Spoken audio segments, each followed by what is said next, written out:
La plupart d'entre nous ont une assez bonne compréhension des grands événements qui sont consignés dans nos livres d'histoire. Mais il existe certains événements historiques qui sont plus obscurs et qui semblent n'avoir aucune explication logique. On espère qu'avec le temps et davantage de recherches, nous en apprendrons plus sur ces cas et que certaines réponses seront enfin trouvées. Numéro 20. L'éruption minoenne de Terra, un événement catastrophique qui a décimé une île, a longtemps été difficile à dater précisément, bien que l'estimation actuelle soit autour de 1600 avant Jésus-Christ. La datation est cruciale pour déterminer avec précision l'impact de l'éruption sur diverses sociétés anciennes, et pour fournir un repère chronologique, comme la couche de débris, pour d'autres découvertes archéologiques. Une étude de 2025 n'a pas déterminé l'année exacte, mais elle a clarifié la relation de l'éruption avec la chronologie de l'Égypte ancienne. Auparavant, la date de 1600 avant Jésus-Christ était associée au début du royaume égyptien, et certains reliaient l'impact de l'éruption à une inscription sur une grande tempête datée de 1550 avant Jésus-Christ. Mais il est difficile d'aligner précisément les événements égyptiens avec des phénomènes extérieurs, surtout pendant les périodes intermédiaires moins documentées. Grâce à la datation au carbone de matériaux des 17e et 18e dynasties et d'objets liés à l'éruption de Terra, les chercheurs ont établi que l'éruption est antérieure aux objets du Nouvel Empire. L'étude a suggéré que la 18e dynastie, commençant avec Ahmosis, débute vers 1539 avant Jésus-Christ, et non 1580 avant Jésus-Christ. Cela allonge la troisième période intermédiaire et place l'éruption de Terra à l'intérieur de celle-ci. Par conséquent, les célèbres pharaons du Nouvel Empire auraient interagi avec les groupes minoens plus tardifs, ce qui pourrait modifier notre compréhension des échanges culturels. Bien que la date précise reste un mystère, l'étude confirme que l'éruption de Terra s'est produite avant que la dynastie d'Ahmosis ne règne sur l'Égypte. Numéro 19. Au fil des siècles, les archéologues ont découvert des artefacts étonnants qui semblent n'avoir aucune explication. Certains sont découverts dans des endroits des plus improbables où ils n'ont pas leur place, tandis que d'autres ont été fabriqués par des peuples dont nous n'avons jamais entendu parler auparavant. Certains porteraient des malédictions, d'autres représentant des animaux ou objets non identifiés, poussant certains à croire qu'ils furent créés par des êtres venus d'ailleurs ou des civilisations disparues. Certains artefacts seraient hantés ou possédés par une entité maléfique. Ces récits sont généralement pris avec des pincettes. Mais de nombreux visiteurs de la section égyptienne du musée de Manchester restent convaincus que l'un des artefacts exposés là-bas possède sa propre volonté. L'objet en question est une statuette funéraire du Moyen Empire exposée dans une vitrine au musée. Au début, on croyait que c'était juste l'un des centaines d'artefacts égyptiens anciens découverts au fil des ans. Mais un jour, tout cela a changé. En février 2013, le conservateur du musée, Campbell Price, était en train de guider un groupe de visiteurs dans la section égyptienne lorsqu'il a remarqué quelque chose d'étrange qui n'aurait pas dû être possible. La statuette, appelée Nabsenu, aurait été enterrée avec le pharaon dans l'Antiquité, car on croyait qu'elle servirait de réceptacle secondaire pour l'esprit du pharaon au cas où sa momie serait détruite. Il convient de noter que la momie et la statuette ont été données au musée en 1933 et depuis lors, elles ont été conservées séparément.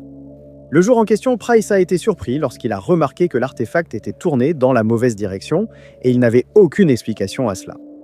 Il a interrogé le personnel du musée, mais personne n'avait déplacé l'objet. De plus, seules quelques personnes avaient les clés de cette vitrine en particulier, mais personne n'aurait déplacé la statue sans lui en parler d'abord. Il a ouvert la vitrine, a remis la statue dans sa position d'origine, puis a refermé la vitrine à clé. Le lendemain, elle faisait face ailleurs, puis avait encore changé de place le jour suivant. Il pensait qu'il devait y avoir une explication logique, comme des vibrations imperceptibles pour lui et ses visiteurs. Mais aucun autre artefact de la vitrine n'avait bougé, et Price restait perplexe. Soupçonnant une intrusion dans la vitrine, une caméra y a été installée pour prendre une photo chaque minute. En examinant les images, le personnel du musée a été stupéfait de voir l'artefact tourner tout seul, alors que les autres restaient immobiles. Il a été suggéré que la rotation pouvait avoir été causée par une friction différentielle, ce qui est certainement une explication plausible, mais Price est resté sceptique. Il a indiqué que la statuette était dans la même vitrine depuis longtemps et n'avait jamais bougé, ce qui exclut la friction comme cause. Beaucoup d'experts ont étudié cette théorie, mais nul n'a pu expliquer pourquoi l'artefact s'est soudain comporté ainsi alors qu'il était auparavant parfaitement immobile. Elle reste exposée aujourd'hui pour que chacun puisse la voir, s'il en a le courage, bien sûr. Numéro 18. Il y a près de 200 ans, 129 hommes ont disparu sans laisser de traces en cherchant le légendaire passage du Nord-Ouest. Depuis lors, le destin de l'expédition Franklin est resté un mystère troublant que beaucoup ont tenté de résoudre. Bien que l'on connaisse désormais dans les grandes lignes cette fin terrifiante, il reste encore de nombreuses pièces manquantes au puzzle que les historiens tentent d'assembler. En 2024, une nouvelle pièce de ce puzzle a été découverte lorsqu'un ensemble de restes associés à l'expédition a finalement été identifié. L'expédition Franklin était une mission visant à trouver le passage du Nord-Ouest, une route maritime reliant l'océan Atlantique et l'océan Pacifique au nord du Canada. Beaucoup avaient tenté de le trouver auparavant et en 1845, ce fut au tour de Sir John Franklin. Il emmena 2 navires, l'Erebus et le Terror, dans le Nord glacé, mais il ne reviendrait jamais. Avec le temps, la famille et les amis des marins disparus ont poussé le gouvernement à rechercher leurs proches. La campagne a été menée par l'épouse de Franklin et finalement une mission de sauvetage a été envoyée. En 1859, une expédition a découvert un caire de pierre sur l'île du roi Guillaume, avec une note sombre à l'intérieur. Le message a été écrit par James Fitzjames, le second à bord de l'Erebus. Elle indiquait que Franklin était mort et que les 2 navires étaient prisonniers des glaces. Après plusieurs hivers, les hommes furent forcés d'abandonner le navire et de partir à travers la glace à la recherche de l'embouchure de la rivière Noire. Au fil du temps, d'autres corps furent découverts le long du parcours et les Inuits locaux donnèrent plus d'informations. Ils ont décrit des hommes émaciés qui mangeaient à leurs camarades tombés en essayant de survivre. Les restes qui avaient été retrouvés furent réenterrés et ce n'est qu'aux années 1990 qu'ils furent redécouverts par des chercheurs étudiant le destin de l'expédition Franklin. 2 groupes principaux de restes ont été soigneusement excavés et étudiés. Ils ont ensuite été inhumés sous un cairn commémoratif. Bien qu'ils aient appartenu à l'expédition, leurs identités exactes restent inconnues. Plus de 100 marins étaient encore en vie quand Fitzjames écrivit son message sur l'île du roi Guillaume. Apparemment, aucun d'entre eux n'a survécu au voyage jusqu'à la rivière Bec. Mais on ne savait pas qui était tombé et quand. Dans les années 1990, il n'y avait rien d'autre que l'ADN pour identifier les hommes. Une étude menée en 2013 a prélevé de l'ADN sur divers restes et a commencé à le comparer à celui de parents connus. En 2021, la première correspondance a eu lieu lorsqu'un ensemble de restes a été identifié comme étant John Gregory, un ingénieur à bord du HMS Erebus. Aucun des autres descendants ayant fourni de l'ADN ne correspondait à aucun des restes. Mais après cette première série de tests, un nouveau descendant a été identifié. Il s'agissait du cousin issu de germain au 5e degré de Fitzjames, un descendant en ligne directe masculine de l'arrière-grand-père de Fitzjames. Le nouvel ADN a été comparé au reste et une correspondance trouvée. Le rang élevé de Fitzjames dans l'expédition rend cette découverte particulièrement intéressante. On pense qu'il a rédigé le message du cairn seulement quelques semaines avant son décès. Ce qui a rendu cette découverte troublante, ce sont les marques trouvées sur les os de Fitzjames. Contrairement au reste de John Gregory, il y avait des signes évidents que les restes de Fitzjames avaient été découpés après son décès. Il avait été consommé alors que ses camarades utilisaient tout pour survivre, confirmant la présence d'autres survivants lors du décès de Fitzjames. Cela montrait aussi que le grade n'avait pas empêché les hommes de le consommer. Cette découverte a permis aux chercheurs de mieux comprendre à quoi devaient ressembler ces dernières semaines pour les survivants. Les recherches pour résoudre le mystère des autres restes retrouvés aux côtés de Fitzjames se poursuivent. Numéro 17. On pense que le peuple campaniforme a introduit l'âge du bronze en Grande-Bretagne et contribué au réaménagement de Stonehenge, mais nous connaissons peu cette civilisation et leur mode de vie. On pense maintenant, grâce à l'analyse de l'ADN, que le peuple de la culture campaniforme est arrivé en Grande-Bretagne entre 2400 et 2600 avant Jésus-Christ, et que leur arrivée a marqué la fin de la période néolithique. De plus, on dit que leur ADN a remplacé presque entièrement celui des habitants originels de la Grande-Bretagne, ce qui signifie que presque aucun des habitants d'origine de l'île n'est lié aux humains modernes qui y vivent aujourd'hui. Cela a été déterminé lors d'une étude qui a comparé l'ADN des personnes enterrées en Grande-Bretagne avant et après l'arrivée de ce peuple énigmatique. Le chercheur principal, le professeur Ian Barnes, a rapporté que l'ADN retrouvé dans les restes des personnes enterrées après leur arrivée était remarquablement différent de celui des habitants originels, ce qui suggérait qu'il y avait eu un renouvellement massif de la population. Le peuple campaniforme a reçu ce surnom grâce à son style de poterie distinctif. Il y a environ 4500 ans, ils ont commencé à produire de la poterie en forme de cloche qui n'avait jamais été vue auparavant et qui a été observée pour la première fois dans l'Espagne et le Portugal actuel. Ce style est vite devenu populaire en Europe et a été observé en Grande-Bretagne un siècle plus tard. Bien qu'aucune explication solide n'ait été trouvée, des chercheurs ont suggéré que le peuple des gobelets campaniformes était en plein processus de migration massive et qu'il apportait ce style de poterie partout où il allait. Au cours de quelques centaines d'années, de plus en plus de membres du peuple des gobelets campaniformes sont arrivés en Grande-Bretagne. Et il n'a pas fallu longtemps avant qu'ils n'aient pratiquement remplacé l'ADN des habitants originels de la région. Nous connaissons même leur apparence physique. Grâce à l'ADN qui a été analysé, les chercheurs pensent qu'ils avaient la peau claire, les cheveux clairs et les yeux de couleur claire. À leur arrivée, les autochtones de Grande-Bretagne avaient souvent les yeux marrons, les cheveux bruns et la peau olive, ce qui a changé depuis.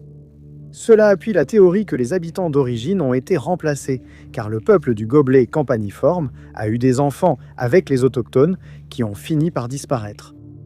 Quant aux origines du peuple du gobelet campaniforme, on pensait au départ qu'il venait du Libéria, mais les experts n'en sont pas totalement certains. Il a aussi été suggéré qu'ils se sont mêlés à des chasseurs-cueilleurs en Europe avant d'aller en Grande-Bretagne, modifiant ainsi leur ADN avant leur arrivée. Ce n'est pas normal qu'un groupe domine complètement l'ADN d'un autre et finisse par le supplanter, mais certains chercheurs pensent qu'il y a une explication à cela. Ils pensent qu'une épidémie aurait pu éclater et provoquer une tragédie. Le peuple du campaniforme était probablement immunisé contre la maladie, contrairement aux Britanniques d'origine. Ainsi, le peuple du campaniforme aurait prospéré tandis que les Britanniques succombaient à la peste, ce qui a progressivement réduit la part de leur ADN. Il a été suggéré qu'ils ont commencé à utiliser Stonehenge et d'autres sites néolithiques construits en Grande-Bretagne et qu'ils auraient pu participer à la redéfinition du monument, bien que cela reste non prouvé. Ils ont enseigné aux autochtones de Grande-Bretagne la métallurgie, le tir à l'arc et leur poterie typique. Si jamais l'un de ces faits s'avérait définitivement vrai, cela pourrait changer les livres d'histoire tels que nous les connaissons. Nous avons encore beaucoup à apprendre sur les peuples du gobelet campaniforme. Numéro 16.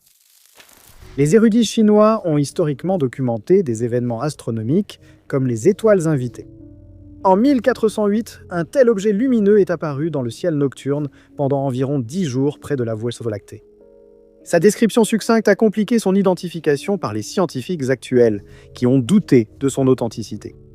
Le mystère a été résolu en 2025, avec la découverte d'un mémorial détaillé de 1408 adressé à l'empereur par le Bureau impérial d'astronomie.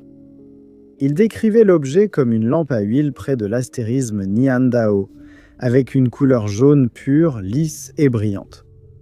Cette description positive était sans doute dictée par la nécessité de montrer de bons présages à l'empereur. Les astronomes modernes pensant maintenant que cet objet stationnaire et immuable était une supernova, une éruption stellaire semblable à celle de 1054, qui a créé la nébuleuse du Crabe et a aussi été consignée par des astronomes chinois. Bien que le vestige de l'événement de 1408 n'ait pas encore été identifié, les scientifiques étudient la région connue. Les possibilités incluent Sekka Vulpeculae. Et identifier ces anciennes novae et supernovae aide la science moderne à comprendre l'histoire et l'avenir des objets célestes. Numéro 15. Au cours des années 1400 et 1500, la noble famille Corte-Cortereal, originaire d'Espagne, était connue pour son amour de l'exploration des océans du monde. Les deux fils de la famille, Gaspar et Miguel, ont hérité de cette passion de leur père, João João Vaz Cortereal. On disait que Gaspar était le vrai aventurier, ayant grandi en écoutant des histoires de terres lointaines et appris vite à lire les cartes. Son désir d'aventure n'a fait que grandir grâce aux découvertes réalisées par d'autres explorateurs vers 1500 qui comprenaient de nouvelles routes commerciales, de nouveaux continents, des territoires et des peuples qu'il n'avait jamais vus auparavant. À l'âge adulte, Gaspar fut choisi par le roi Manuel Ier du Portugal pour rejoindre d'autres explorateurs dans la découverte de nouvelles régions. Lors de son premier voyage, il aurait peut-être atteint le Groenland, mais cette théorie reste débattue. Il affirmait qu'avant que lui et ses hommes ne puissent poser le pied sur la terre ferme, le mauvais temps les avait forcés à rebrousser chemin, mais il avait bien l'intention de revenir avec plus d'hommes. Une fois qu'il eut rassemblé un grand groupe d'explorateurs en 1501, il reprit la mer, cette fois avec 3 navires. Lorsqu'ils atteignirent la région, ils trouvèrent la progression difficile à cause des conditions glaciales. Les navires n'étaient pas conçus pour briser la glace, alors Gaspard décida de changer de cap, et on pense que le groupe a accosté à Terre-Neuve, ou peut-être au Labrador. L'expédition avait été un succès, et Gaspard ramena avec lui au Portugal environ 60 personnes qui vivaient dans cette région. Cependant, un événement inconnu est survenu en route. Les 2 navires sont arrivés indemnes, mais celui de Gaspard a disparu. Miguel refusait d'accepter la disparition de son frère. Ayant le goût de l'aventure et s'étant vu promettre une part des terres découvertes, il décida de partir chercher Gaspard. En 1502, il rassembla un nouvel équipage de marins et avec 3 navires, il quitta Lisbonne. Il se rendit dans la région où son frère avait été aperçu pour la dernière fois, ce qui obligeait lui et ses hommes à traverser les mêmes eaux glacées que Gaspard et ses équipages. Cela ne posa aucun problème majeur, car ils atteignirent la région sans grande difficulté. Mais ensuite, Miguel fit une erreur fatale. Il décida qu'il devait couvrir plus de terrain plus rapidement et ordonna aux 3 navires de se séparer. Ils décidèrent de se retrouver mi-août à un endroit précis. 2 navires arrivèrent, mais celui de Miguel et de ses frères manquait. On pensait que son navire avait été soit détruit par la glace, soit coulé lors d'une tempête. La famille Corté-Cortereal n'abandonna pas pour autant. En 1503, leur frère, Vasco Hanez, envoya 2 navires dans la même région pour rechercher ses frères, puisqu'il lui était interdit d'accompagner l'expédition. Et certains historiens ont émis l'hypothèse que l'un ou les 2 frères ont décidé de ne pas retourner au Portugal et qu'ils ont vécu longtemps dans l'une de ces régions. Mais cela n'a bien sûr jamais été prouvé, et les historiens ne peuvent que spéculer sur ce qui est arrivé aux frères Corté-Cortereal il y a tous ces siècles. Numéro 14. La grande majorité des films de l'époque du muet ont été perdus avec le temps. Un mauvais stockage, des incendies d'entrepôts et des destructions délibérées ont tous contribué à la perte de milliers de films qui ne seront plus jamais visionnés. Mais malgré ces obstacles, les spécialistes de la préservation des films et les amateurs continuent de rechercher des bobines de ces films anciens. En 2024, un autre de ces films perdus a été redécouvert plus d'un siècle après sa création. Le cœur de Lincoln était un film muet de 1922 réalisé par Francis Ford. Francis Ford était le frère aîné de John Ford, qui a remporté de nombreux prix pour sa réalisation dans les années suivantes. Les frères Ford étaient passionnés par Abraham Lincoln et la guerre de sécession, réalisant plusieurs films sur Lincoln. Francis avait réalisé un court-métrage muet sur le président en 1915, et est revenu à cette histoire des années plus tard en préparant une œuvre plus longue. Le cœur de Lincoln a été nommé d'après ce film précédent qui a été refait, et un prologue y a été ajouté. Le film relatait l'histoire de UX soldats combattant dans des camps opposés pendant la guerre de sécession. Le soldat de l'Union sortait avec la sœur du confédéré, et lorsque son beau-frère a été capturé, il a décidé de le laisser partir. Cela a mené à l'arrestation du soldat de l'Union, traité en espion. Francis Ford a joué Lincoln dans le film, incarnant le président en train de délibérer sur la question de sauver ou non le soldat. Le film n'a été projeté qu'une seule journée en 1922, et peu de gens l'ont vu. Il a rapidement été oublié. Ford a tourné de nombreux autres films, mais resté surtout connu comme acteur. Il a été éclipsé par son frère cadet. L'une des raisons pour lesquelles les films de l'époque du muet sont si rares aujourd'hui est le matériau dont ils étaient faits. La pellicule au nitrate est très fragile et peut se désintégrer sans de bonnes conditions de conservation. En plus de cela, le matériau est également hautement inflammable. Cela a entraîné de nombreux incendies d'entrepôts, le plus célèbre étant l'incendie des studios MGM en 1965 qui a détruit d'innombrables films du patrimoine. On ne sait pas exactement comment le cœur de Lincoln a été perdu, mais le fait qu'il n'ait été projeté qu'une seule journée suggère que peu de copies ont été réalisées à l'origine. Il semblait peu probable que le film soit jamais retrouvé. Mais en 2024, un stagiaire dans une bibliothèque de séquences d'archives a fait une découverte remarquable. Dan Martin était un étudiant en préservation de films, effectuant un stage chez Historic Films Archives à Long Island. C'était vers la fin de son stage qu'il a été envoyé dans la zone de stockage pour trier quelques films donnés. Un lot de bobines de films a attiré son attention. Elles étaient plutôt bien conservées malgré leur âge et semblaient spéciales. Après avoir examiné le film, il s'est rendu compte qu'il s'agissait du film perdu de 1922. Le fils de Ford jouait un soldat dans le film. Il n'aurait pas été en Californie en 1915, donc sa présence confirmait qu'il ne s'agissait pas du court-métrage précédent. Le film a été rapidement numérisé pour éviter une nouvelle perte. Numéro 13. Le Matériel 7 est un livre qui a été écrit par Jane Roberts et son mari Robert Butts. Mais il est différent de tout autre livre jamais publié, puisqu'ils affirment qu'il contient leur communication avec une entité appelée Seth.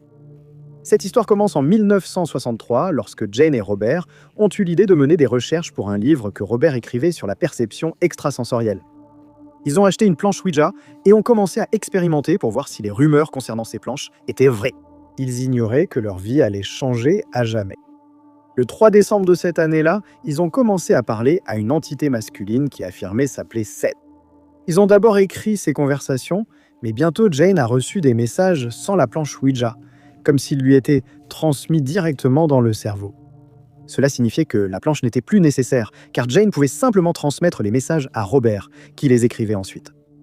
Seth a expliqué qu'il était un être d'énergie pure et qu'il n'avait plus aucun intérêt pour le monde physique. Il a précisé avoir achevé toutes ses réincarnations sur Terre et vivre maintenant sur un autre plan d'existence. De plus, les informations qu'il transmettait au couple avaient déjà été partagées avec beaucoup d'autres auparavant. Mais à chaque génération, lui et d'autres entités répétèrent ces messages. Seth semblait familier avec le langage moderne, et Jane affirmait que, à de nombreuses reprises, lorsqu'elle avait fini de parler avec Seth, elle ne se souvenait pas l'avoir fait ni avoir bu du vin pendant la conversation. Seth a transmis de nombreux messages, mais son but principal était d'apprendre à Jane et au monde qu'ils peuvent créer leur propre réalité par leurs seules pensées et croyances. Il a aussi affirmé que la réincarnation est réelle et un principe fondamental de l'existence. Quant au fait que chaque personne crée sa propre réalité, il a proposé une explication sur la façon dont cela fonctionne. L'ego intérieur de chaque personne est responsable de la création de sa forme physique et de l'environnement physique immédiat qui l'entoure. Leurs expériences dépendent de leurs attentes, croyances et attitudes créées par l'ego extérieur.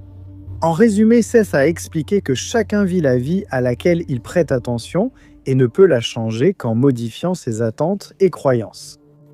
Jane a expliqué que notre esprit crée l'environnement physique qui nous entoure. Ces pensées sont ensuite remplies d'énergie qui provient de l'esprit des masses et les événements que nous vivons, que ce soit en groupe ou individuellement, sont créés de la même manière par la pensée et l'énergie. De plus, Seth a affirmé qu'il n'y a ni début ni fin à la réalité et a promis que toute personne qu'il suivrait ferait l'expérience d'une conscience modifiée et vivrait des aventures qu'elle n'aurait jamais pu imaginer. Ces séances ont continué pendant encore 21 ans jusqu'à ce que Jane décède en 1984. Beaucoup doutent de l'existence de Seth, mais d'autres trouvent de la sagesse dans les écrits de Jane, estimant que ses livres ont changé leur vision du monde. Numéro 12.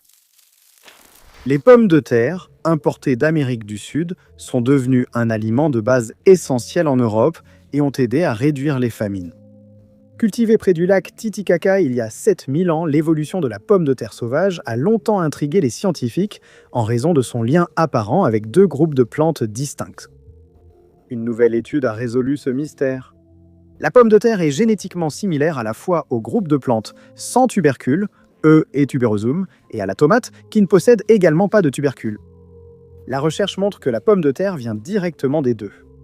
Des millions d'années après avoir divergé d'un ancêtre commun, une espèce de tomate et une espèce de tuberosum se sont hybridés il y a environ 9 millions d'années, donnant naissance à l'ancêtre de la pomme de terre moderne. Cet hybride a développé des tubercules, contrairement à ses parents.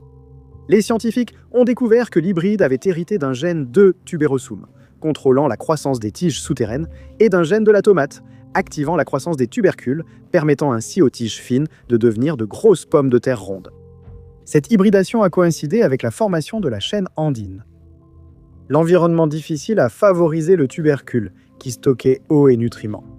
Ce développement a sans doute permis à la pomme de terre de prospérer et se diversifier pendant des millions d'années, jusqu'à ce que les humains la cultivent soigneusement afin de garantir une faible toxicité et de bons rendements. Numéro 11. Si vous demandiez à une personne au hasard, dans la rue, qui selon elle a découvert l'Amérique, 99% des gens citeraient le nom de Christophe Colomb. On nous l'a enseigné à l'école et dans les livres, mais certaines sources disent qu'un Gallois aurait atteint le continent en premier. En l'an 1170, Owain Gwynedd était le souverain d'un comté cérémonial du pays de Galles appelé Gwynedd, et il est encore considéré comme l'un des meilleurs et des plus importants rois que le pays ait jamais connus. Owain et le roi Henri II d'Angleterre se sont souvent opposés sur l'indépendance et l'expansion du pays de Galles, Henri voulant reprendre ce territoire pour l'Angleterre. Henri fut finalement vaincu par Owain et ses alliés au pays de Galles, qui furent aidés par le mauvais temps ce jour-là. En 1170, Owain mourut, et presque immédiatement, des querelles éclatèrent entre ses 13 enfants pour savoir qui lui succéderait sur le trône. Deux de ses fils, Maelych et Rérid, décidèrent de ne rien avoir à faire ni avec le conflit ni avec le reste de la famille. Ils embarquèrent sur un navire à Londonderry, et selon la légende, ils commencèrent à naviguer vers l'ouest sans destination précise, décidant de voir où ils finiraient par arriver. Ils traversèrent l'océan Atlantique et finirent par arriver sur le continent américain. Ils décidèrent qu'ils devaient partager cette découverte avec leur peuple, alors Madoc repartit chez lui pour chercher plus d'hommes. Sur place, il passionna les habitants avec ses récits de voyage et du nouveau monde découvert avec son frère. Séduits par ces récits, de nombreux hommes s'inscrivirent pour le second voyage. Et en 1117, ils partirent de l'île de Lundy. Le groupe serait retourné en Amérique et aurait accosté à la baie de Mobile, en Alabama. De là, ils ont remonté la rivière Alabama et construit des forts en pierre le long du trajet. Les tribus amérindiennes affirment encore que ces forts ont été bâtis par des hommes caucasiens, sans preuve qu'il s'agissait de Madoc et de ses marins. Mais les historiens ont confirmé que ces structures ressemblent de façon frappante au château d'Olwyth Allen, dans le comté de Conwy, au pays de Galles. Ces mêmes structures ont été datées d'avant l'arrivée de Christophe Colomb sur le continent, et beaucoup de gens pensent donc que Madoc en a été le véritable découvreur. Ni Madoc, ni Rérid, ni aucun de leurs hommes n'ont jamais été revus, et on a supposé qu'ils ont décidé de rester en Amérique, où ils ont commencé à vivre au sein d'une tribu autochtone. Numéro 10. Il est largement connu aujourd'hui que la peste bubonique, qui a dévasté l'Europe au Moyen-Âge, a été propagée par des puces transportées par des rats. Mais ces dernières années, les archéologues ont découvert que la bactérie responsable de la peste avait infecté les humains il y a des milliers d'années. La propagation de cette maladie de l'âge du bronze reste très mystérieuse. De nouvelles recherches pourraient avoir éclairci cette question. Il y a environ 4000 ans, alors que la fin du néolithique laissait place au début de l'âge du bronze, de nombreux changements se produisaient à travers l'Europe et l'Asie. L'élevage commençait à s'implanter et les chevaux sauvages avaient été domestiqués. Certaines des premières villes commençaient à se développer et il y avait un nouvel afflux d'ADN provenant des steppes orientales dans les populations européennes. Mais alors que ce changement avait lieu, une maladie se propageait à travers les deux continents. Les scientifiques ne savent toujours pas quel impact réel la maladie a eu. Elle ressemblait peut-être plus à la grippe qu'aux pestes, survenues 2000 ans plus tard. Les scientifiques savent seulement qu'elle est apparue au sein de populations réparties sur l'ensemble de cette masse continentale. L'analyse de l'ADN provenant des dents de près d'1 millier d'individus datant du passage du 4e au 3e millénaire avant JK a révélé des traces de Yersinia pestis, la même bactérie responsable de la peste justinienne et de la peste noire. Mais au fil des milliers d'années, il y aurait d'importantes évolutions. La bactérie présente dans les dents de l'âge du bronze ne pouvait pas survivre chez les puces. La peste qui s'est répandue à travers l'Europe au XVIIe siècle avait une caractéristique qui lui permettait de résister à l'acide gastrique des puces, ce qui lui permettait de survivre assez longtemps pour être transmise des puces aux humains. Cette caractéristique était absente chez les ancêtres de l'âge du bronze. Cela a laissé les historiens s'interroger. Comment la maladie avait-elle pu se propager à travers le continent ? Même si la migration humaine était possible, la maladie s'était propagée très vite. Si la maladie s'était propagée d'une petite colonie humaine à une autre, elle aurait muté et évolué au fil du temps, mais cela ne s'est pas produit. Les mêmes souches ont été retrouvées dans des squelettes très éloignés.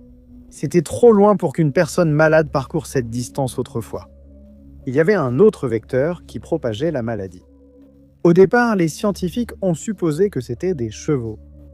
Ceux-ci venaient d'être domestiqués et étaient introduits dans différentes populations à peu près au même moment. Mais jusqu'à présent, aucune trace d'ADN de E. pestis n'a été trouvée chez les chevaux anciens. Cependant, une étude de 2025 a révélé qu'un autre animal pourrait en être responsable. Ils ont trouvé des traces du même E. pestis qui a infecté les humains dans les restes de moutons anciens. Les moutons ont été abattus et consommés il y a 4000 ans. Cette découverte a eu lieu dans une population sans grands silos à grains. Il n'y avait aucune raison pour que des rats soient présents, mais la population élevait des moutons, et ces moutons pouvaient paître sur de vastes pâturages que les humains pouvaient gérer grâce à l'utilisation de chevaux. Les études sur cette infection ancienne sont toujours en cours, mais il est probable que davantage de ces mystères seront bientôt résolus. Numéro 9. Le personnel militaire a signalé avoir vu des lumières étranges dans le ciel pendant des décennies. Et l'affaire non résolue de la disparition de 2 pilotes, Félix Moncla et Robert Wilson, ne fait pas exception. L'incident s'est produit dans la nuit du 23 novembre 1953. Selon les témoignages, c'était une nuit orageuse et les membres du commandement de la défense aérienne des États-Unis, près de la frontière canadienne, sont devenus méfiants en voyant un avion approcher sur leur radar. Au début, on a supposé qu'il pouvait s'agir d'un avion canadien, mais pour en être certain, un chasseur F-89C Scorpion a été dépêché depuis la base aérienne voisine de Kinross pour enquêter. À bord se trouvait le premier lieutenant Félix Moncla, qui pilotait l'avion, et le second lieutenant Robert Wilson, chargé de suivre l'appareil au radar. Au cours des mois suivants, les choses allaient devenir très étranges dans les airs, et selon les ufologues, cela deviendrait l'une des observations d'ovnis militaires les plus étranges jamais enregistrées. On pensait que l'appareil serait relativement facile à localiser, mais ce ne fut pas le cas. Après le décollage, Wilson a eu du mal à suivre l'appareil au radar car il changeait constamment de trajectoire. Cela a été transmis à l'équipe au sol qui a alors commencé à guider Moncla.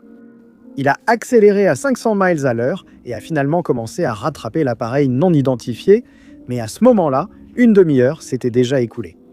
L'équipe au sol a été surprise par la maniabilité de l'autre appareil et l'a observé avec anxiété quand le chasseur s'est approché de sa cible. Ils ont ordonné à Moncla de descendre de 25 000 à 7 000 pieds, et à environ 70 miles de la côte de Keweenaw Point, ils ont finalement rattrapé l'objet inconnu. Les membres de l'armée qui surveillaient le radar ont déclaré que les 2 échos sur leur écran ont commencé à se rapprocher. Mais ensuite, l'impensable s'est produit. Le signal de Moncla et Wilson a soudain disparu du radar, suscitant l'inquiétude de tous les participants. Quelques secondes plus tard, le second appareil a brusquement changé de direction avant que son écho ne disparaisse aussi sans explication. D'autres appareils ont été immédiatement envoyés dans la zone pour voir ce qui s'était passé, mais aucune trace des 2 hommes n'a été trouvée. Des recherches ont été menées par l'US Air Force, la garde côtière et l'aviation royale canadienne, mais sans succès.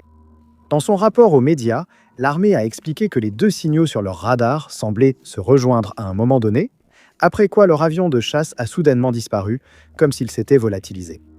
Mais ils allaient modifier cette déclaration peu de temps après, et ont affirmé qu'un opérateur radar avait mal interprété ce qu'il avait vu et que Moncla et Wilson avaient bien intercepté l'objet, qui était un avion C-047 de l'aviation royale canadienne. Ils ont aussi affirmé que l'avion avait dévié d'environ 30 miles de sa trajectoire prévue et pénétré dans un espace aérien restreint. Interrogés sur Wilson et Moncla, ils ont supposé que le pilote avait subi une crise de vertige, causant le crash de l'avion dans le lac supérieur, alors que les 2 hommes retournaient à la base après leur mission. L'armée canadienne a déclaré qu'il s'agissait d'une invention, puisqu'aucun vol n'avait été effectué cette nuit-là. L'épouse de Moncla a d'abord appris qu'il s'était écrasé dans le lac, puis que son avion avait explosé en vol. Toute mention de cette mission a été supprimée des archives de l'armée, et l'incident n'a jamais été totalement expliqué. Beaucoup de gens pensent qu'il s'agissait d'une rencontre avec un engin extraterrestre, mais que ce soit le cas ou non, restera probablement inconnu du public puisque aucun dossier concernant cette mission n'existe même. Numéro 8. Pendant des décennies, un sarcophage sans inscription caché dans un coin d'une tombe égyptienne antique a déconcerté les égyptologues. On a supposé qu'il appartenait à un serviteur ou à un proche du pharaon enterré tout près. Mais une découverte fortuite lors du nettoyage de la tombe a révélé une réponse bien plus intéressante à ce mystère. Tanis était autrefois la capitale de l'Égypte antique. Située dans le delta du Nil, elle gagna en importance durant la 3e période intermédiaire d'Égypte. D'importants travaux archéologiques dans les années 1930 ont révélé des sépultures qui rivalisaient avec celles de la plus célèbre vallée des rois. Les découvertes qui ont été faites ont changé notre compréhension des 21e et 22e dynasties. Parmi les tombes découvertes, il y en avait une pour le pharaon Osorkon II. Osorkon est monté sur le trône en 872 avant Jésus-Christ et faisait partie de la 22e dynastie. Sa tombe avait été pillée dans l'Antiquité, mais le sarcophage en granit était resté sur place, ainsi que quelques vases canopes. Cela suffisait aux archéologues pour l'identifier, mais ce n'était pas le seul sarcophage découvert. Un autre a été retrouvé dans l'une des antichambres. C'était un grand sarcophage en granit, sans aucune inscription. La pièce ne contenait plus de vases canopes. Cela signifiait qu'il n'y avait aucun moyen pour les archéologues de résoudre le mystère de l'identité de la personne qui avait été enterrée là. Avec le temps, le sarcophage anonyme a été oublié. Certaines tombes abritaient les restes de hauts fonctionnaires ou de proches, ce qui était la meilleure hypothèse sur l'identité du propriétaire du sarcophage. Ces dernières années, les égyptologues se sont concentrés sur la préservation de ce qui reste de Tanis. Cela a impliqué une opération de nettoyage des sites, aussi bien en surface que sous terre, et une équipe d'archéologues a été envoyée dans la tombe d'Osorkon dans le cadre de cette mission. En nettoyant une zone dans le coin de la mystérieuse chambre, ils ont découvert une cache de statuettes ou shepti. Ces petites statues sont censées représenter des serviteurs qui soutiendront la personne enterrée dans l'au-delà. Environ 225 de ces figurines ont été retrouvées dans le coin de la chambre, soigneusement disposées et recouvertes de couches de limon. On aurait dit qu'elles n'avaient pas été dérangées depuis des milliers d'années. Plus important encore, les statues portèrent des inscriptions mentionnant Shishak le IIIe. Shishak était le successeur d'Osorkon et a régné pendant environ 40 ans. Il est arrivé au pouvoir à une époque tumultueuse et a dû combattre divers prétendants au trône. Il a triomphé et s'est fait connaître par l'empreinte architecturale qu'il a laissée sur la ville. Les figurines Ushepti, ainsi que quelques autres inscriptions fragmentaires retrouvées, semblent indiquer que le mystérieux sarcophage appartenait à Shishak.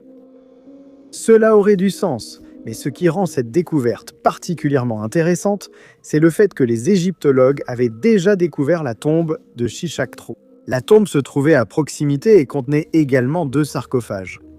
Mais lorsque les égyptologues ont examiné les inscriptions dans la tombe de Shishak III, ils ont trouvé des références à son successeur, Shishak IV. Ils ont aussi découvert que les objets de la tombe n'étaient pas pour l'ancien souverain. Le coffre était trop petit pour contenir ces vases canopes, et certaines des épithètes des dieux n'ont été utilisées qu'après la construction de la tombe de Shishak le IIIe. Elle avait clairement été réutilisée par le IVe, et le souverain précédent avait disparu. La nouvelle découverte a résolu 2 mystères, ce qui est arrivé à Shishak le IIIe et à qui appartenait le mystérieux sarcophage, mais elle a aussi soulevé bien plus de questions. Seules des recherches supplémentaires et de futures découvertes à Tanis permettront probablement de résoudre ces mystères. Numéro 7, c'est toujours déconcertant lorsque des preuves montrent que quelqu'un que l'on pensait décédé est en réalité vivant quelque part, à l'insu de ses amis et de sa famille.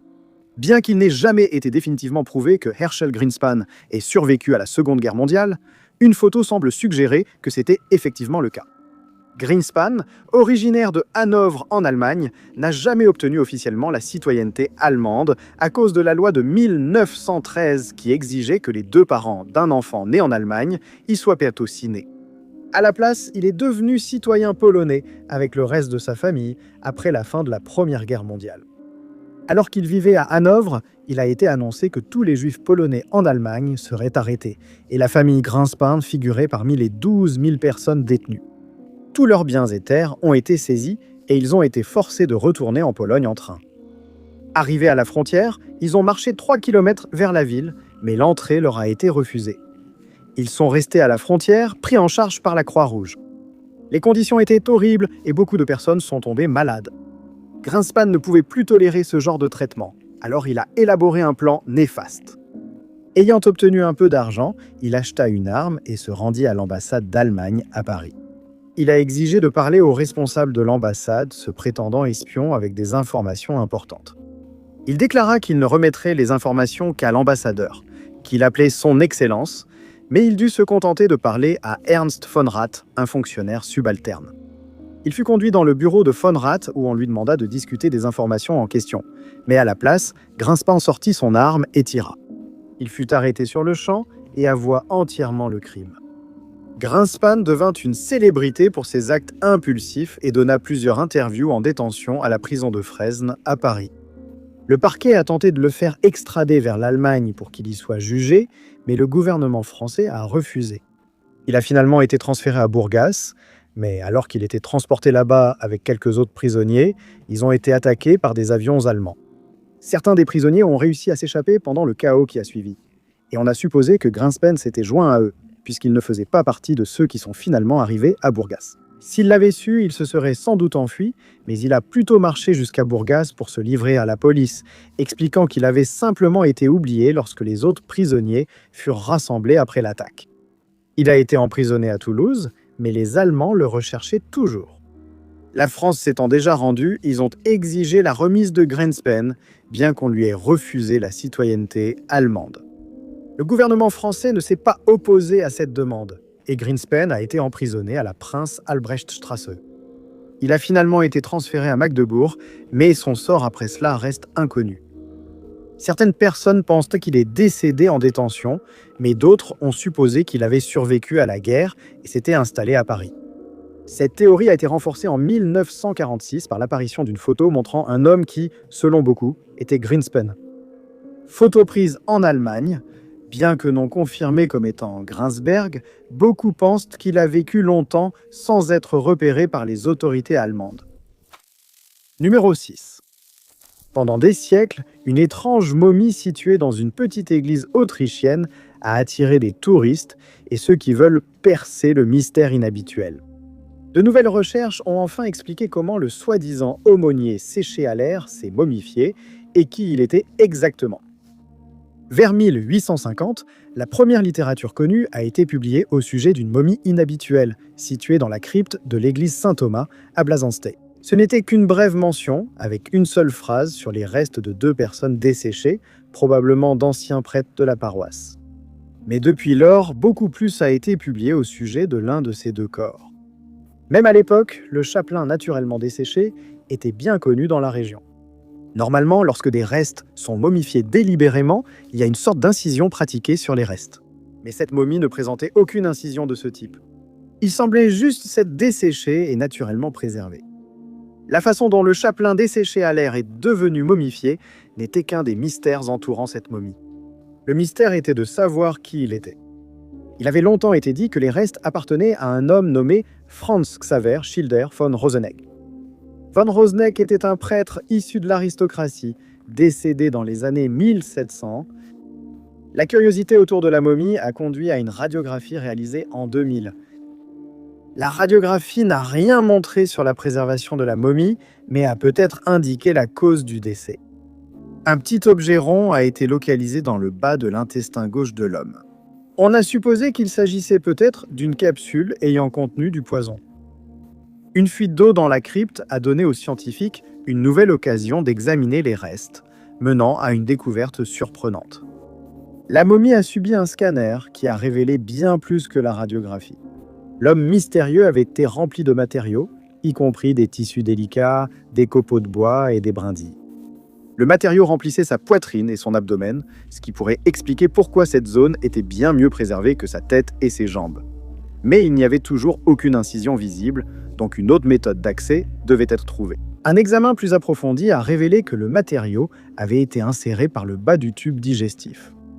C'était la première fois que cette méthode d'embaumement était observée.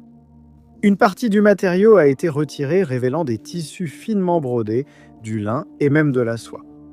Le petit objet rond a également été retrouvé et identifié comme une perle de verre qui aurait pu se détacher d'un objet porté par les embaumeurs. Des échantillons de tissus ont été prélevés et leur analyse a révélé de nombreux aspects de la vie de cet homme. Il a vécu au XVIIIe siècle et est décédé dans la trentaine.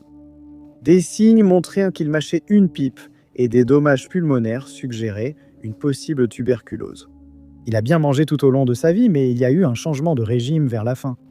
Cela pourrait avoir été dû à une maladie ou peut-être à un changement dans la quantité de nourriture disponible.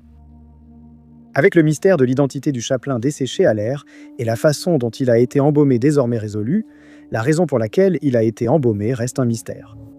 Il se peut qu'il ait été conservé pour transporter les restes dans la ville natale de von Rosenegg, mais ce projet a été abandonné. Une autre théorie est que la conservation visait à empêcher la propagation de maladies, surtout si la tuberculose est réellement la cause de son décès. Numéro 5. Le cas énigmatique de Sir Charles Kingsford Smith remonte à 1935 et puisqu'il n'a jamais été retrouvé, son cas reste un mystère australien non résolu. Smith s'était fait un nom de son vivant car il était considéré comme un aviateur expert qui dégageait beaucoup de charme. Sa carrière a été marquée par de nombreux exploits que personne n'avait accomplis auparavant, comme traverser toute l'Australie lors d'un vol sans escale, voler de l'Australie à la Nouvelle-Zélande, puis de l'Australie à Londres, et réaliser la première traversée du Pacifique vers l'Est. Tous ces exploits sont remarquables en soi, mais ils sont éclipsés par les événements qui ont eu lieu en 1935. Tout a commencé le 7 novembre de cette année-là, lorsque Smith a décidé de voler de Londres jusqu'en Australie. À cette époque, Smith, ou Smithy, comme l'appelaient ses amis, avait 38 ans et il a décidé de partager le vol avec Tommy Petherbridge. Ce soir-là, au coucher du soleil, les deux hommes ont décollé à bord d'un monomoteur nommé Lady Southern Cross. Ils ont fait le plein à Allahabad, en Inde, puis sont partis vers Singapour. Ils ont été aperçus dans les airs alors qu'ils passaient près d'un autre pilote, Jimmy Melrose, qui a immédiatement signalé leur présence, car il était très enthousiaste d'avoir croisé le célèbre duo. On pense que Melrose a été la dernière personne à voir Smith et Petherbridge avant leur disparition. Il convient de noter qu'après avoir failli perdre la vie en survolant Bondi Beach lorsqu'il était jeune, Smith a développé une aquaphobie. Cela signifiait que chaque fois qu'il survolait de l'eau, il était sujet à des crises de panique. Mais on ignore si cela a un rapport avec sa disparition, bien que cela semble peu probable puisqu'il avait un copilote avec lui qui aurait pu prendre le contrôle de l'avion à tout moment. Lorsque les deux hommes ne sont pas arrivés à destination, de nombreuses théories ont été avancées sur ce qui aurait pu leur arriver. La plupart des gens ont supposé que leur avion s'était écrasé dans les grands arbres de l'île Hai, au Myanmar, et ce pour de bonnes raisons. La carte de Smith n'indiquait pas l'île, il a donc peut-être oublié qu'elle était sur sa route. En outre, une jambe du train d'atterrissage de l'avion a été retrouvée sur l'île environ 18 mois après la disparition du duo. 3 mois après leur disparition, un aviateur a signalé avoir vu plusieurs grands arbres sur l'île qui avaient été brisés en deux, mais aucun autre débris n'ayant été retrouvé, il n'a pas été possible de déterminer si cela venait du crash de l'avion de Smith. Certains estiment que le train d'atterrissage a simplement été rejeté sur l'île, mais que l'avion de Smith s'est en fait abîmé plus au sud. Depuis lors, plusieurs personnes, dont l'historien Ian Mackenzie, ont fouillé l'île à la recherche d'autres indices, mais en vain. Aucune autre découverte n'ayant été faite, les disparitions de Smith et Petherbridge restent non élucidées et les événements de cette nuit pourraient ne jamais être connus. Numéro 4.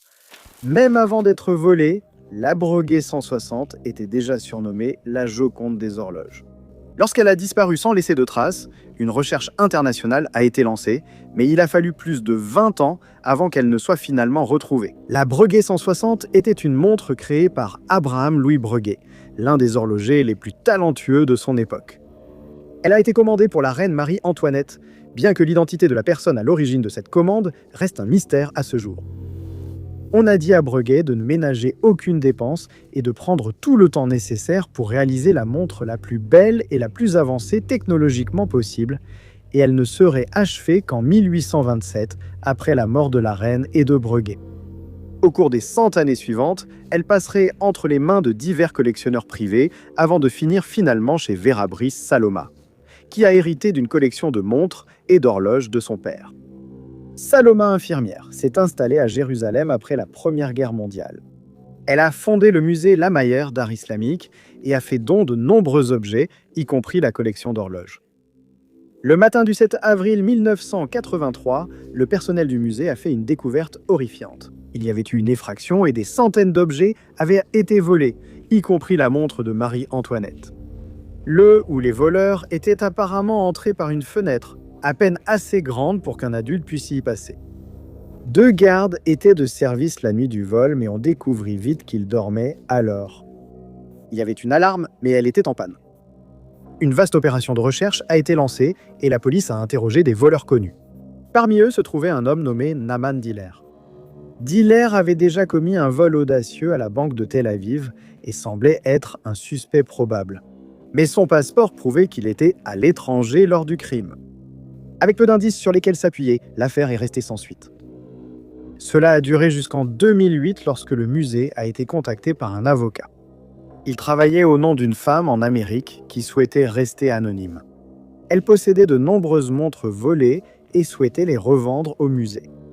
Un accord a été conclu et la montre Marie-Antoinette faisait partie de celles qui ont été restituées. La police a vite découvert l'accord et ouvert une enquête. La femme s'est révélée être Nili Shemrat, la veuve de Diller.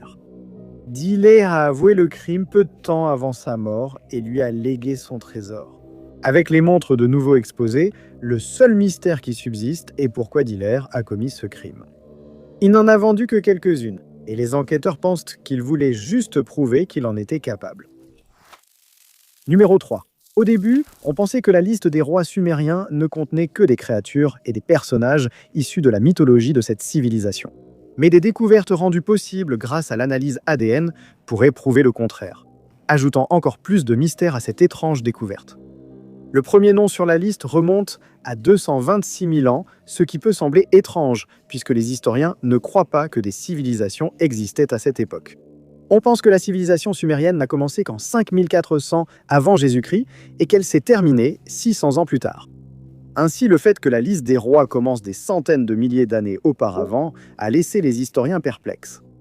Ce qui suit est une liste de noms de rois qui ont régné sur Sumer jusqu'en 1817 avant Jésus-Christ. Les noms sont écrits en sumérien, comme on peut s'y attendre, et ils sont gravés sur des tablettes d'argile qui ont été trouvées dans l'ancienne Mésopotamie, aujourd'hui située dans le sud de l'Irak. La liste a été trouvée lors de plusieurs fouilles dans cette région au cours du XXe siècle, et le premier fragment a été découvert par le chercheur germano-américain Hermann Hilprecht. Il a fait cette découverte à la fin des années 1900 et, après de nombreuses recherches, il a publié ses conclusions en 1906. En 1911, Jean-Vincent Scheele a découvert d'autres fragments, et au fil des années, 18 fragments ont été récupérés sous la terre. Il raconte également un grand déluge très similaire à celui décrit dans la Bible, qui aurait eu lieu dans cette région il y a des milliers d'années. Mais on ne sait toujours pas s'il s'agit d'un récit fictif ou historique. Ce qui rend la liste des rois sumériens si étrange, c'est le fait que certains des rois mentionnés avant ce grand déluge auraient régné pendant des milliers d'années chacun, ce qui devrait, bien sûr, être impossible. 8 des rois mentionnés auraient régné collectivement pendant 340 et 1200 ans, ce qui a amené certaines personnes à suggérer que la liste est soit fictive, soit qu'elle relate la mythologie de l'époque. Le roi Enmuluana est mentionné comme ayant régné pendant 43 200 ans, et le roi Kaliouga est indiqué comme ayant régné pendant 432 000 ans.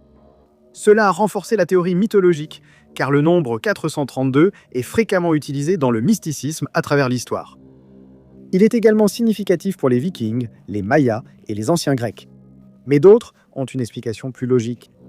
Certains historiens pensent que ces chiffres sont codés dans une formule qui utilise le système mathématique sumérien en base 60. En appliquant cela à la liste, les durées de règne de ces rois antédiluviens deviennent bien plus raisonnables. Cependant, appliqué aux rois après le déluge, le système échoue. Selon la liste, une fois que les eaux du déluge se sont retirées, la royauté sumérienne est descendue des cieux et une toute nouvelle ville du nom de Kish est apparue. Certains des rois mentionnés après cette période sont Nangish-Nungish-Lishma, qui a régné pendant 670 ans, et Zukakip, qui a été roi pendant 900 ans. Des historiens ont comparé ces longs règnes à ceux des rois bibliques, également réputés avoir vécu des centaines d'années. Certains ont même suggéré que la liste est d'une certaine manière liée à ces rois, mais cela n'a pas été prouvé. Au total, les rois après le déluge ont régné pendant 24 510 ans, 3 mois et 3,5 jours. La royauté se déplace ensuite à Uruk et dans plusieurs autres régions de l'actuel Irak. Au fur et à mesure que les dates de la liste avancent, le règne de chaque roi devient plus court, à l'exception de quelques-uns qui sont indiqués comme ayant régné pendant des siècles. On a longtemps cru que les Sumériens avaient fondé la première civilisation humaine. Mais grâce à un test ADN effectué sur un échantillon soumis par un homme nommé Albert Perry, on lui a dit que son ADN pouvait être retracé jusqu'à un ancêtre ayant vécu il y a environ 338 000 ans, ce qui était considéré comme impossible et l'est encore pour beaucoup de gens. Ainsi, beaucoup de gens restent convaincus que les rois de cette liste ont vraiment pu vivre pendant des milliers d'années.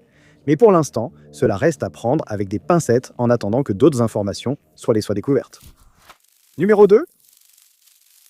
Depuis la fin de la Seconde Guerre mondiale, un effort constant vise à retrouver les nombreux navires et sous-marins coulés durant le conflit.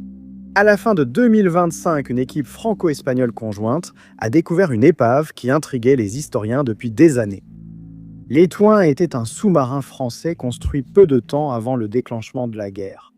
Les archives montraient qu'il avait été coulé quelque part entre l'Espagne et l'Afrique du Nord pendant l'opération Torch, l'invasion alliée de l'Afrique du Nord française. Mais l'emplacement exact était longtemps resté un mystère. Une attaque a commencé le 8 novembre 1942.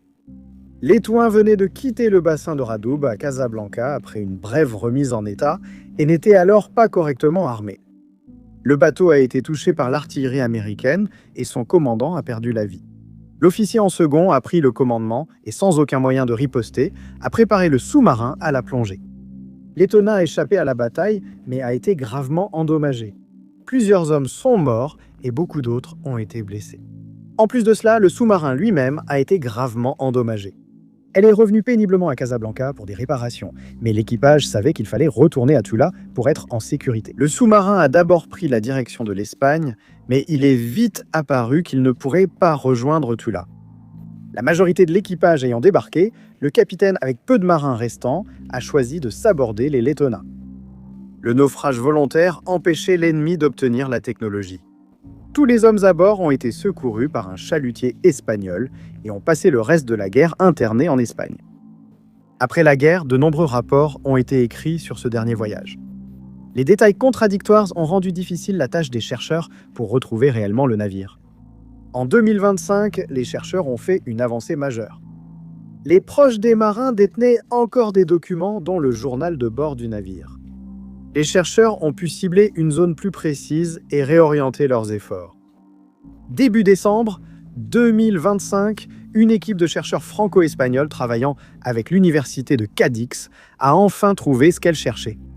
L'équipe a utilisé un sondeur multifaisceau pour explorer les eaux au large de Cadix et a finalement trouvé quelque chose reposant sur le fond marin. L'objet était partiellement enfoui dans le fond marin, mais sa longueur et sa forme correspondaient à celles de Le Tonnerre. Les chercheurs ont distingué le kiosque de plongée, le canon et les torpilles rotatives, ce qui a permis d'identifier le sous-marin disparu. Avec le mystère de l'emplacement de Le Tonnerre résolu, l'équipe a confirmé qu'aucun effort ne serait fait pour ramener le sous-marin à la surface. Au lieu de cela, il servirait de sépulture de guerre et de site historique, rappelant un chapitre rarement reconnu de la Seconde Guerre mondiale. Numéro 1. Un site archéologique à Malte laisse les chercheurs perplexes, car ils n'ont pas réussi à déterminer qui a créé ce site ni à quoi il servait pour les habitants de la région il y a des milliers d'années. Le site en question s'appelle l'Hypogée de Hal Safliet, et il est situé près du grand port de la Valette, à Malte. L'histoire de sa découverte est remarquable, car personne ne savait qu'il existait jusqu'à ce qu'il soit trouvé complètement par hasard. En 1902, un tailleur de pierre avait pour tâche de construire des maisons dans la région, et il était en train de poser les fondations de ses bâtiments. Alors qu'il creusait dans le sol, il a accidentellement brisé le toit de l'hypogée de la maison à Tolion, mais il n'avait aucune idée qu'il venait de faire une découverte historique importante. Lors de l'examen du site, on a constaté que la plupart des niveaux supérieurs du bâtiment avaient été détruits par les travaux déjà entamés, mais les niveaux inférieurs étaient restés intacts. Les fouilles ont immédiatement commencé, et en 1903, le site est devenu la propriété d'un membre du public. Durant les 8 années suivantes, les archéologues ont fouillé le complexe autant que possible et découvert qu'il comportait 3 niveaux distincts. Les historiens étaient perplexes face à cette structure qui ressemblait à un labyrinthe menant à plusieurs pièces. Ils ont aussi découvert des couloirs et de petites alcôves dans le complexe, sans toutefois connaître leur utilité. L'ensemble du labyrinthe avait été méticuleusement taillé dans le calcaire, et certains des travaux réalisés étaient d'une qualité supérieure. La maçonnerie était parfois très soignée, et nous ignorons comment cela a été réalisé avec des outils primitifs il y a des millénaires.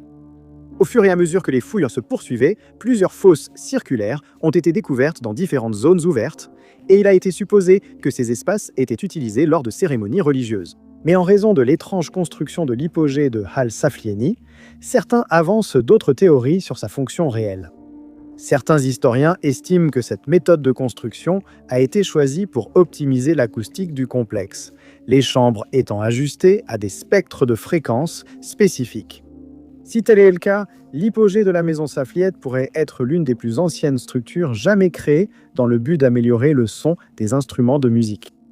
Bien que la structure soit mystérieuse, certaines reliques trouvées là sont aussi étranges. Parmi celles-ci se trouve une statuette à laquelle on a donné le nom de la Dame endormie.